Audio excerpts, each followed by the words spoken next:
This is the third in a series of dialogues.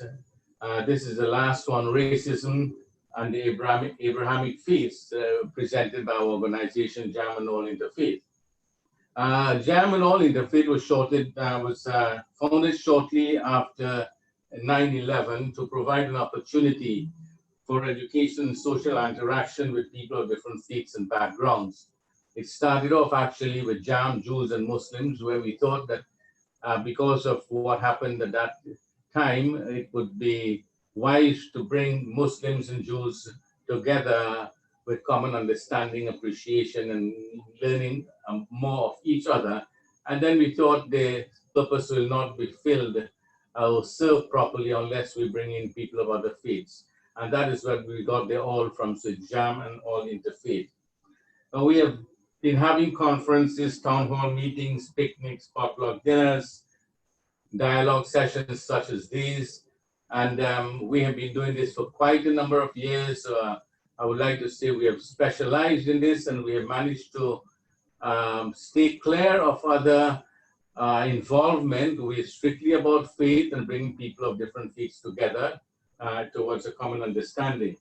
What we would like to do tonight is to have an exchange of ideas after having listened to our brother Benjamin, Imam Benjamin Bilal, who will address us on the topic, and then we will you will have a time to meet in groups and discuss your views on what was said or any other views that you may have. So our guest speaker will introduce the topic, and we will break out into small groups after about 30 minutes of discussion, and then we will come back in a larger group. So after the talk, we will break out into different smaller groups, and we will have moderators of those groups, and they will present your ideas. So now I would like to take this opportunity to welcome our guest speaker, Imam Benjamin Bilal. In fact, it's a great pleasure to have him with us here tonight, and I would give you a short bio. Imam Benjamin Mushir Bilal was born in New York City, a 61-year-old Muslim Imam of African American roots. He is the husband of Karima, Medina, Bilal, and the father of two blended families. Benjamin was raised as a member of the Hebrew faith until he was 13 years old. Imam Bilal's interest led him to the universal teachings of Al-Islam as they are given in the Muslim sacred book Al-Quran. Since that time, Benjamin has worked in association with Imam Waris Din Muhammad's ideological language related to interfaith cooperation among Muslims, Christians, Jews, Buddhists, and others. From 2007 to 2010, Imam Bilal was the Imam at the Masjid al-Taqwa in Trenton, New Jersey, and currently serving as an assistant Imam at Durham Islamic Center in Durham, North Carolina. As an educator, he has worked for the New York City Board of Education from 1978 through 92 and taught courses in comparative religions, which captivated students at New York City West Side Alternative High School, so much that they could not be seen sitting on countertops and windowsills due to the numbers that were signed up for his classes. Some students would stay from 1 to 6 p.m. straight because of the knowledge and insights provided during these sessions. And hopefully we're going to have one of these sessions here tonight, inshallah. In his early 30s, Benjamin was invited by the New York City Beth Israel Medical Center to serve as liaison to the Hasidic Jewish community during the period when one of their most cherished and respected leaders was hospitalized. Benjamin Bilal is also the president of Emeritis Institute Incorporated, where he has developed a unique way of teaching language arts based on a comparative system for understanding the etymologies of Arabic, Hebrew, and English alphabet.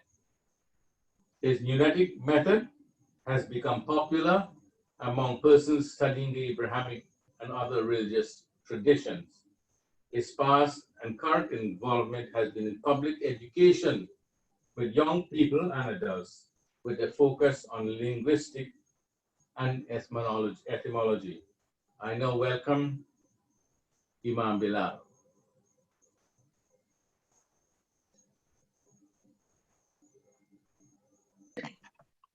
Imam Bilal? Okay, yes, sir. Can you hear me? Yes, we are here. All right. Thank you. And happy holidays to all. And a very sincere thank you to all of the participants that have chosen to be a part of tonight's experience.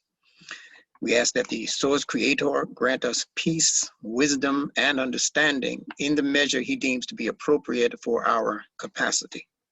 I greet you all in the Quranic greetings of peace. Salamun alaykum, peace be upon you. So getting straight to the point, how does the Quran address racism? Does the Quran support racism?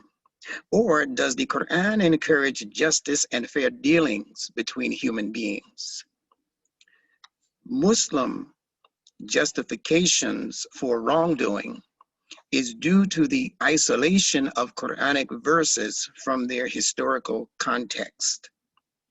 And this is a conversation that we can have when there is a much more time for details.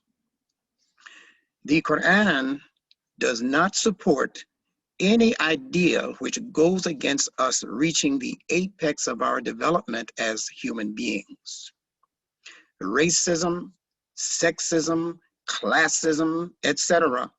are artificial divisions invented by humans, and all of these divisions will lead to the eventual demise of humanity.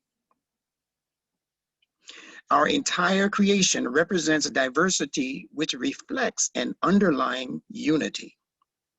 In Al-Islam, that unity is referred to as Tawheed.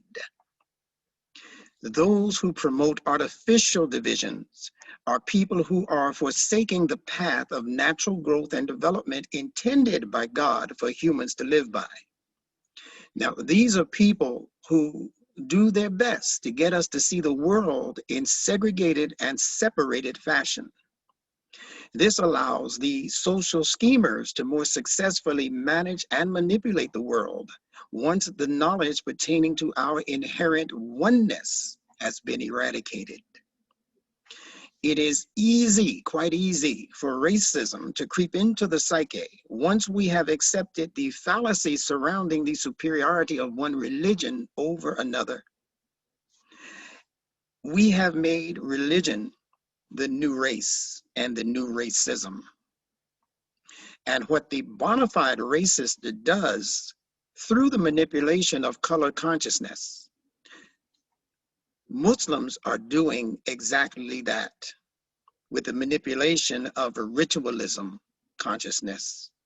So the racist has race consciousness and color consciousness, and the religionist now has developed a ritualistic racism, which means that if you don't practice your religion like I do, if you don't perform the same rites that I do, if you don't worship the same holidays on the same days that I do, or somewhere close to that, then you and I are born to be mortal enemies. Unfortunately, Muslims and many others who purport to be members in religion have fallen for that particular okie doke. And that's what we have to deal with. And if you do not subscribe to my particular way, you are not as acceptable as I am in the eyes of God. That's a travesty. And again, it's another idea that we have to deal with. In the Quran, in the 5th chapter, 51st verse, God says to us, "O you who believe, do not take the Jews and the Christians for your friends and protectors. They are but friends and protectors to each other. And he amongst you that turns to them for friendship is of them.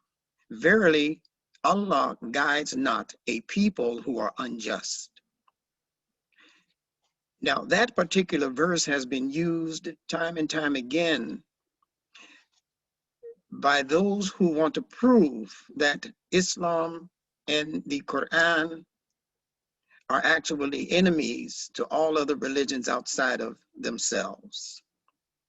So let's talk about what some of the issues are, because this type of thinking among human beings and among groups and among religious practitioners is what accounts for a lot of the misunderstanding that we have that leads to racism and religious bigotry. So would Allah say not to take Jews and Christians as friends and protectors, and at the same time give permission to Muslims to lawfully marry Jews and Christians? That wouldn't make sense. Obviously, there is a flaw in our understanding of the Quran's sophisticated phraseology when it comes to the specific meanings of Quranic Arabic words, such as the word awliya, which is used in that particular verse. The plural, awliya is the plural for the word wali, which means friend or protector. The word wali gave us the English word wall, W-A-L-L. And a wall is erected in order to protect and give privacy to those within the confines of that wall who share the same lifestyle. Now, there are several words in the Quran that are translated into English as friend. Wali represents the kind of friend whom you depend on to protect your personal interests. No religious group in their right mind would depend on another religious group to befriend and protect their religious interests. Not because a different group is hostile or antagonistic necessarily, but because a different group is not going to be familiar with the nuances and sensitivities of the group who is believing and practicing a particular way, especially regarding diet. Muslims and Jews, among some other practitioners, don't eat pork or pork products, whereas Christians and some others do. So I can't depend on a Christian adherent to be sensitive enough to understand my holding back from eating pig or pork products. It has nothing to do with them hating me or me having to hate them because they don't perform the particular ritual or they don't eat from the particular diet that I do. It is particular to my way. And those who are protectors of my way are what the Quran is calling awliya. It has nothing to do with religious hatred, is the point. And it has everything to do with protecting the vital interest of those who accept the same standards and practices as you.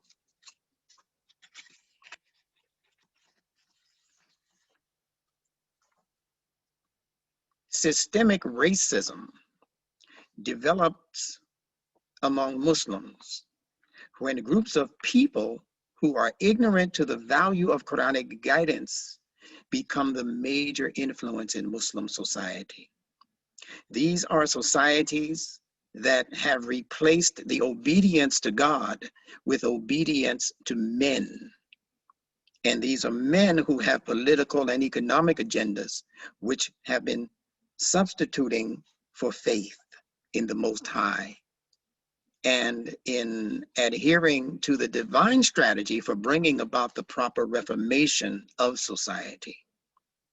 The late Muslim scholar Maududi once said that, quote, Islam is an idea for the total reformation of mankind, end quote.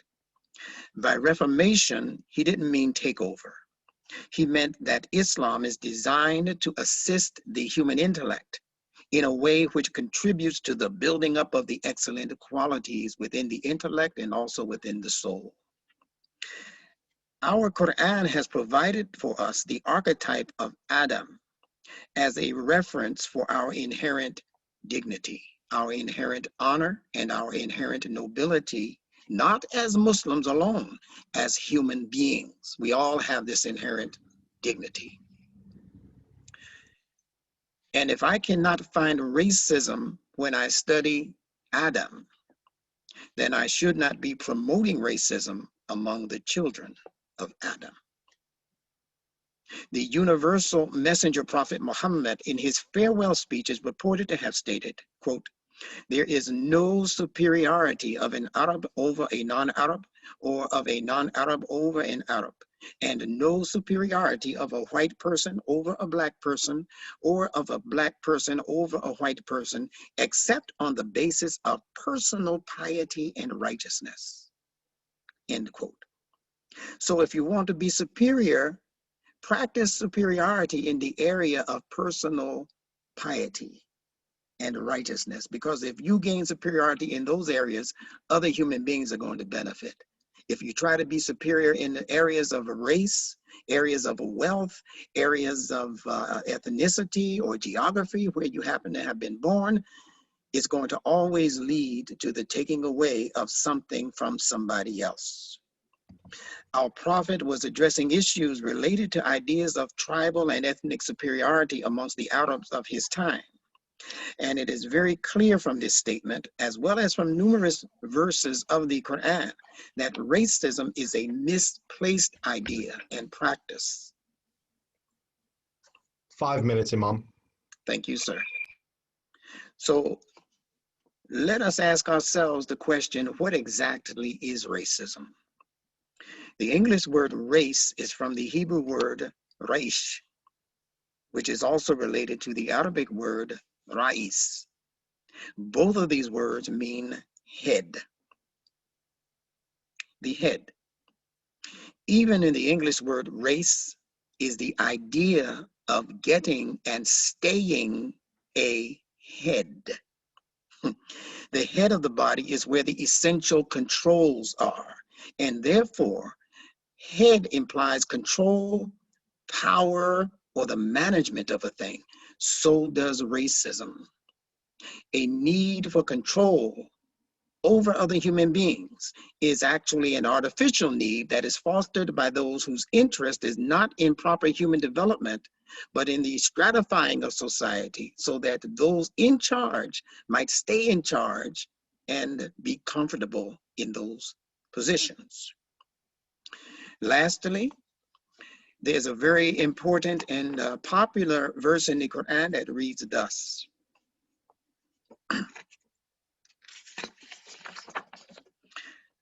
God says, "O humankind, without doubt we created you from a male and a female, and made you into nations and tribes, that you may be curious concerning each other. Without doubt, the most noble of you in the sight of God is he who is the most cautiously regardful among you. Without doubt, God is all-knowing and is well acquainted with all that you do." So on that note, it's actually, a difficult task to condense all of what I wanted to say within that 15-minute parameter, but I'm thankful for what I was allowed to say, and I pray that it has reached your hearts, your souls, and your intellects in a way that will help further the cause of justice among all true humans on this earth. Thank you.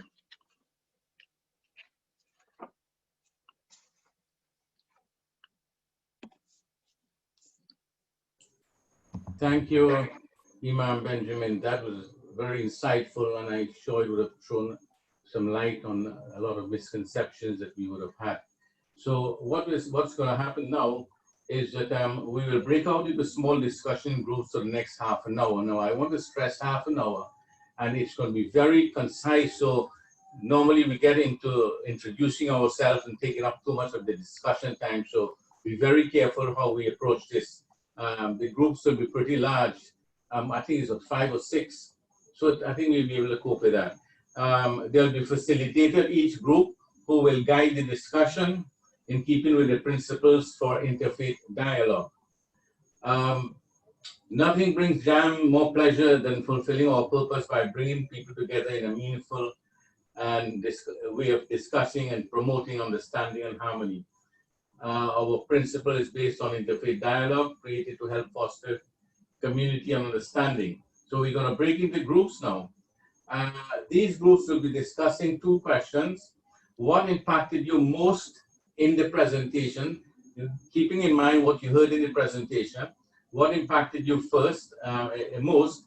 And the other question would be, what have you experienced, witnessed, or perceived in relation to Christianity and Islam and racism? So each group will select a reporter who will take notes and report back one significant learning or an aha moment or statement or idea that came from the group, from their discussion. When we reconvene at 8:30, we ask for your patience, as everyone will now be invited to a small group. And Todd will now explain what goes on from here. Remember that we're going to have half an hour. I know everybody wants to talk. We don't want one person to take up too much time. We want to share the time equally. So have consideration for other members of the group. If there's no one else that wants to speak, then you may go over or speak for a second time. So I now hand over to Todd. Friends, thanks so much. I'm going to invite you now to join a breakout room. When it opens up, you're going to see the number of room that you're in, your room number, and then you'll just click on the join button. Again, we want to remind you, select one person in your group who will come back and be the reporter.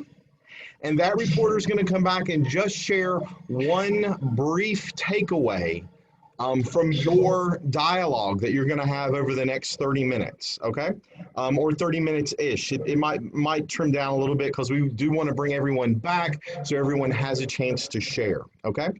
So I'm going to open up the breakout rooms now. Once you get into your breakout room, if you find that there are too many of the same faith tradition or people that you already know, you can click on the return to the main room button and I can send you to a different room. But I do want to invite you to consider that these have been divinely ordained. And so there is something amazing for you to share and to learn as you move into these groups. Thanks, and just click on join whenever you're ready.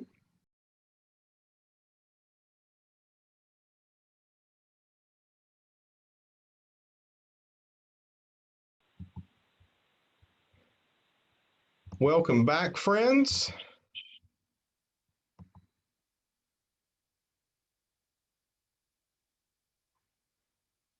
I am going to invite any of our group facilitators to open up the chat box and indicate the name of the person that's going to speak for your group over in the chat box for me.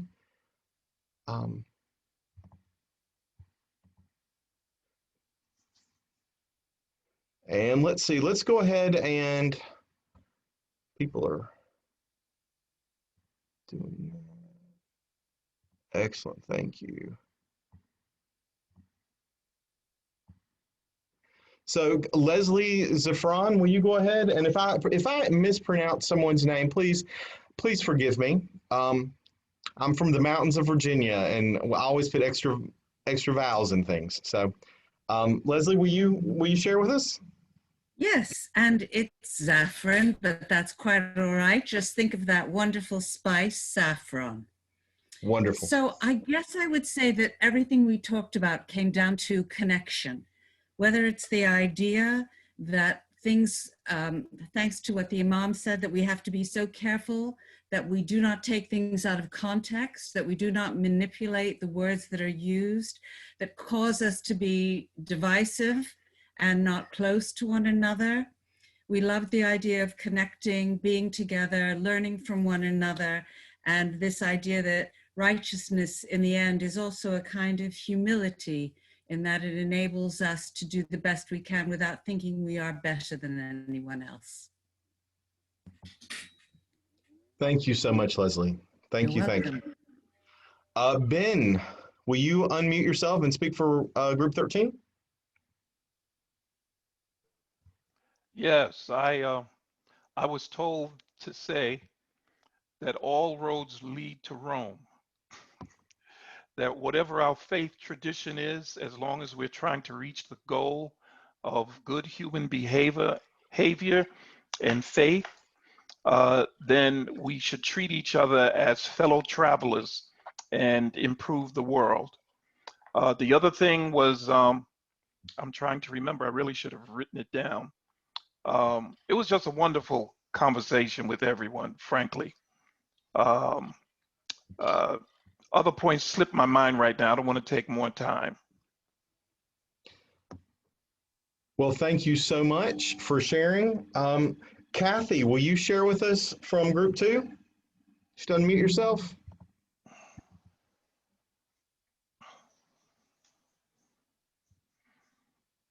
I think we had an excellent conversation, but we went back to Imam Bilal, and when he was, the way in which he was able to use his linguistic training and skills to look at the word, the actual words, and apply that in a way to our understanding of the text was revolutionary. We thought it was outstanding, and it makes so much difference in the way people are able to perceive each other. Thank you.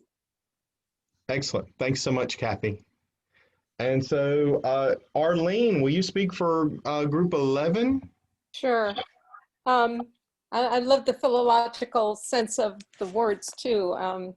Our words too were unity and connection, definitely the recognition of what's artificial in terms of being human-made as opposed to being godly.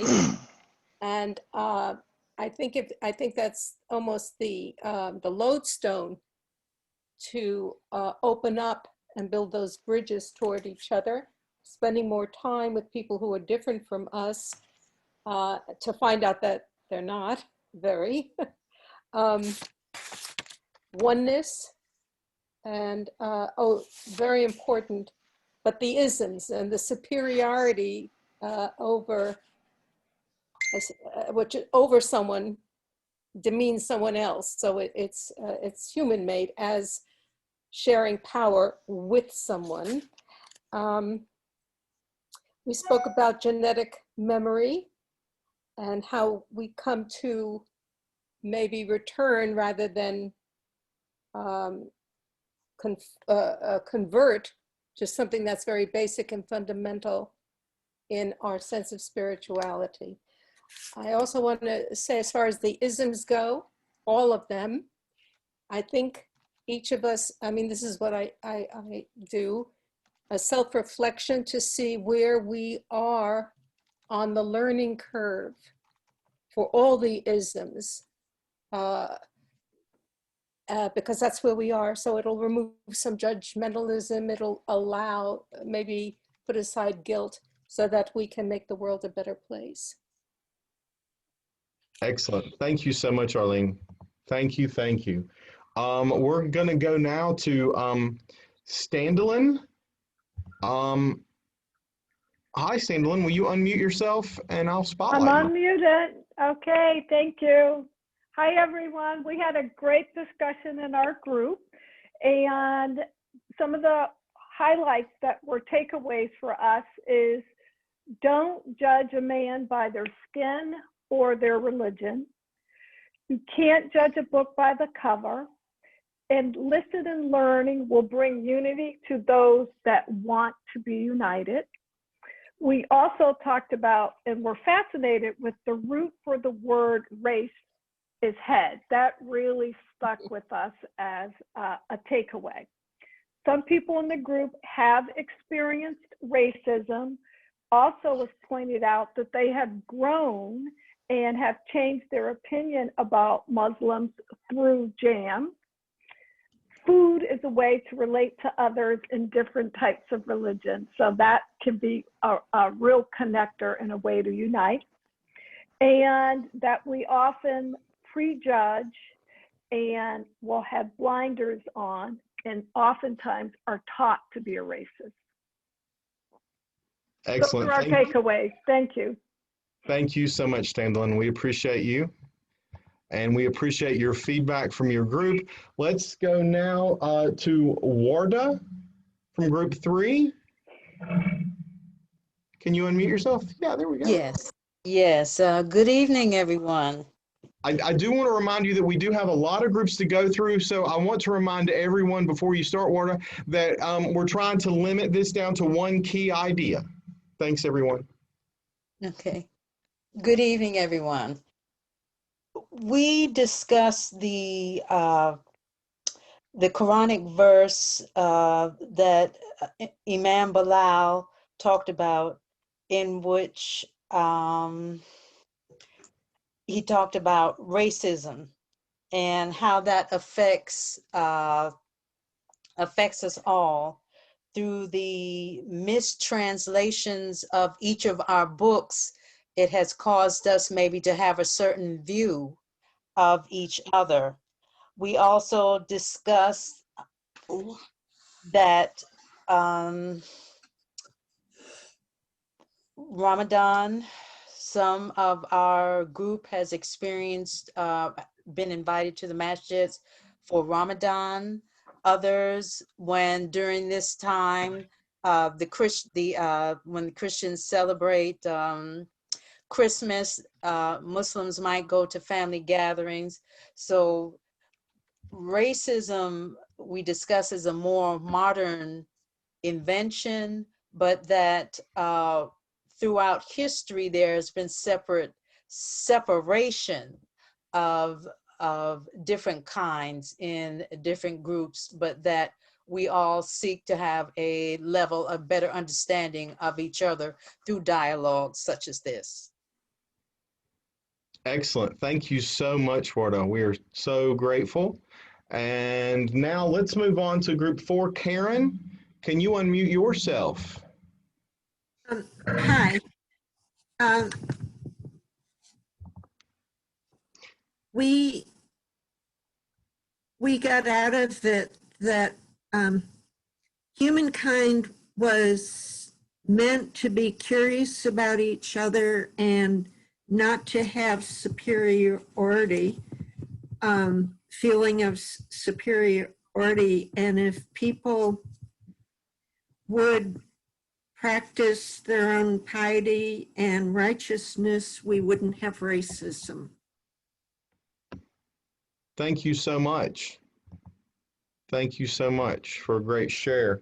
We're going to move to group 9 now. Catherine, can you unmute yourself for me? Yes, thank you very much.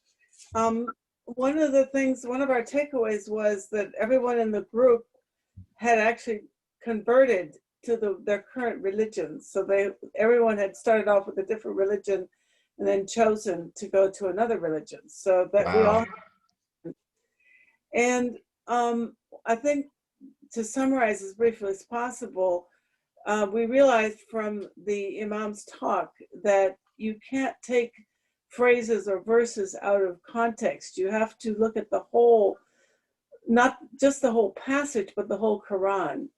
So you can't just look at one little phrase and then say you understand it. You have to look at everything that the Quran says in order to be able to understand what it says. And that people have limited understandings, and they oftentimes bring these limited understandings and our preconceived ideas to sacred text. And so we need to try to put those aside and try to appreciate what is being written in sacred text, try to understand it directly and put aside our preconceived ideas. And the same thing happens with people's, racism, sexism.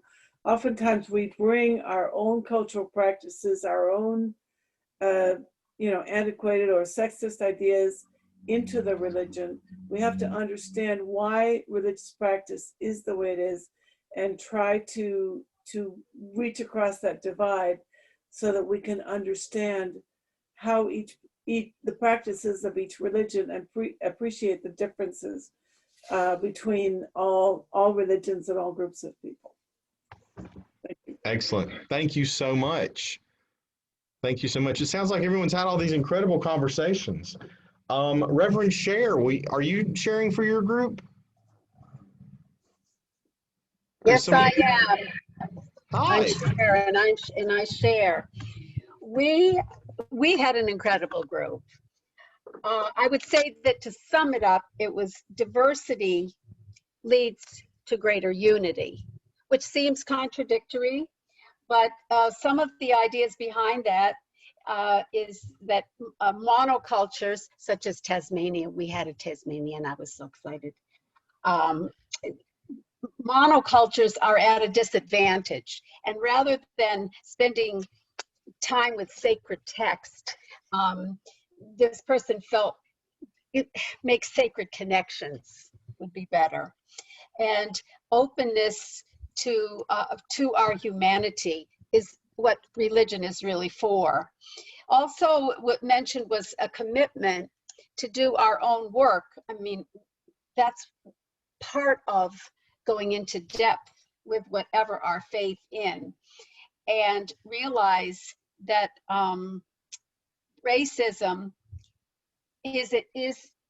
can be in all of the Abrahamic faiths, because the words of the prophet have been twisted and perverted to an egocentric view according to whoever was in power or who wanted power. And the final thing was that from the imam's talk, living from a head point of view, which he mentioned is a seat of power, rather than living from that, going down to the heart space, that's a move where that is the seat of our spirit. And so, that's what all the people, Baha'i, Anglican, Methodists, Pantheists, everyone felt that was good. And the final thing is I know I'm going over, but we talked about a little bit about racism in yeah, you can't stop me. You could block me. Racism is in Islam, we felt was directed toward women, because the woman wears the hijab, or in some cases the full, I forget what it's called. And so, and that this is being more and more codified in the more strict interpretations, and that young people in many places are embracing more of a strict code. And so the women it's by men, but the women are getting the brunt of the racism. Okay, that's all. Cher, thank you for your share, and thank you for facilitating a group. Thanks, it was fun. And let's see from group 12, Irma's group, I think we have, is it Hamid? Hamed? Can you unmute yourself? Yes, it's Hamed. Hamed, I apologize. Thank you. Sure. Hamed. Yeah, we had a great group. We had 3 of the Muslim faith and 2 of the Baha'i faith in our group. So we had a good discussion. It seemed like what we came up with, it was 4 points. One is that we all understood from the talk and also from our own beliefs that all religions practice oneness of God, and therefore God in his creatures does not distinguish anyone with another. So oneness comes from the source, and which is one and unique. And we also discussed, and we said, agree on that therefore racism is a learned behavior. It's not something that you're born with. So we have to work on betterment of our society and education, as in all religions and all types of societies and countries and cultures. We have to be aware that systemic racism exists, and we have to keep that in the forefront of our thoughts. So in any way we can help with elimination of it, lovingly and in a way that is not confrontational. That's what we should be working towards. And we have to also pray for divine assistance in resolving this maybe you call cancer that exists in our society. Thank you so much. Thank you so much. Powerful shares tonight. We still have two groups. Group 5, Moen's group. I'm not sure who is speaking for your group. Did someone want to speak for group 5? Yeah, that's me. Great. Okay. So I love hearing all this, these shares. It's fabulous. We had a great group. We had a very diverse group. We had a Jew, a Muslim, a Christian, a humanist, and a non-affiliated. So it was really, really great. The thing that really impacted us with the imam's presentation was just the realization of the importance of words and the meanings of words and how the meanings change over time. And not just words, but how sections of scripture, not just in Islam, but in many faiths, are taken out of context to make a certain point that may or may not have anything to do with faith. And what that really led us to was the conclusion that the most important thing we can do as individuals is to become aware of these things, to become aware of our own privilege in the case of white people, to become aware of how all of these things in our faith and other faiths affect us and the rest of the world. And the best way to do that is by coming to events like this. And I didn't just make that up. That was said in our group, that the scholars and the wonderful speakers that we've had in these sessions have led us to really important awarenesses. So awareness is a big key. Thank you so much, and appreciate that, Reverend Darby. And so our final person is Fran Kraft. Fran, can you unmute yourself and share with us from your group? Sure. Okay, we really appreciated the imam going to something that was really difficult. That was very interesting, that verse that he hit on. The two nuggets we had was, if we look for divisiveness, you can find it in any of our religions, but you can also look for the pieces that unite us in any of our books, our Bibles and Quran. Also, you can't paint all peoples with the same broad brush strokes. People are different and you can't paint them. And we had one member who has a lot of reasons to hate and refuses to do that. And that's difficult, but I find that very impressive. Excellent. Thank you so much, Fran. That is all of our groups. We had one group that didn't have anyone in it because I moved some people around. And so I want to turn it back over now to Kamruz and to Imam Bilal. So thank you, everyone. If you'll unmute for us, Kamruz. There we go. Okay, but first I want to thank Imam Bilal for his very wonderful discourse. And of course, it has generated a lot of thought-provoking ideas and stimulated a lot of positive thinking.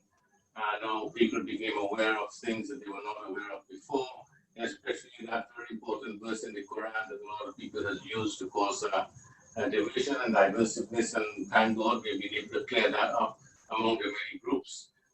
Very, very important, because that was one of the key verses that was used to cause some sort of division and cast aspersions on Islam and the Quran. So thank you very much for that. I think everybody fully appreciated your talk and look forward to hearing more from you in the future, inshallah. Now, if you appreciate this kind of event and from the attendance and your participation, I see that you have done so. And if you're not yet a member, you can become a member at a contribution of $20 per year. And all information is available on our website, javanolinterfaith.net. Our next Interfaith Roundtable will be on Monday evening, January 14th at 7:30. Similar one to this. It's the first in our winter series of 3 events on intensifying the light. Our presenter will be Dr. Fadul Muhammad, a psychotherapist and life coach, founder of Come to the Table and Path Counseling in West Palm Beach. She will introduce the topic, learning to listen to the other, a topic that we all need to pay a lot of attention to, listening to the other.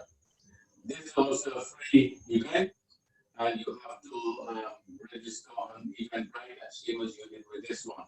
So please pass the word around, and you can get further information on www.germanorinterfaith.net, and you will receive a reminder via email. Again, we thank Imam Bilal and ask him to give a prayer, which will close our event for the evening. May God bless you. May you reach home safely. Imam Bilal. Yes, sir. I'd like to once again thank all of you for the invitation to be a part of what I consider to be an historic event in terms of the concentration on unity, which in this particular day and time is needed so much. We need to begin to emphasize those things that we have in common with each other as human beings, because we have much more in common as humans than we have not in common. Every baby is born the same way, speaking the same language, Babel. And we grow to learn all of these other nuances in terms of what language we speak and what race we are part of and what ethnic group and all of that. But all of that becomes inconsequential when we use it against each other to beat each other in the head and say, I'm better than you. So we need to go back to square one, and square one is the human nature itself. We need to become more familiar with the human nature. This is what I teach. This is what I do. This is what I emphasize. Those who did not see the information in the chat box, I'll give it to you now in terms of how you can stay in contact with me. I have a weekly class every Sunday evening. And that someone's noise is coming through very, very loudly. If everyone could mute their phones, it would be helpful. Thank you. I have a weekly class on Zoom webinar, actually, called the University Online Learning Course.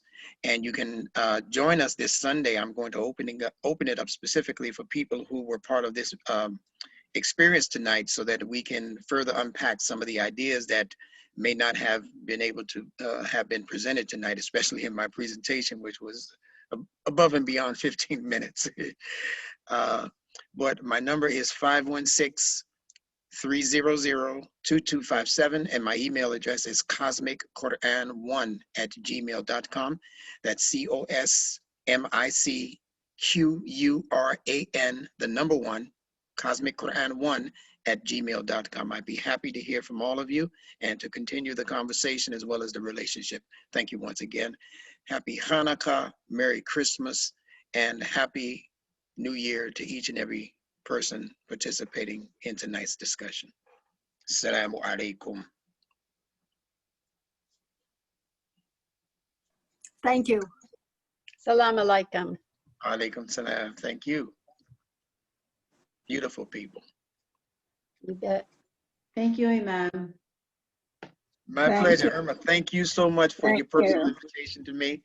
Unfortunately, we haven't had a chance to meet one-on-one, but Zoom is as close as we can get for now. Your husband's a wonderful man, and this particular group that you've invited us to is outstanding. Outstanding. So thank you, Irma, for your invitation. You're welcome. Thank you so much. I want to let you know that you can also become a member of Germanol, regardless of where you are from. I'm going to beat you to it, man. If you tell me how to do it, it'll be done as soon as we hang up. All right. Sure. But she's going to put me on to all of that. She's going to let me know what the next step is. Good. Thank you. If I need a credit card, I have it ready. Just tell me what I need to do. Everyone that's on tonight can visit jamandallinterfaith.net and join this incredible group. So make sure you do that, jamandallinterfaith.net. And you can join this incredible group, and you'll see announcements for all of the upcoming programs that'll start again in January. Right. Good. Great. Good night. Thank you. Good night, everyone. Good night. Night.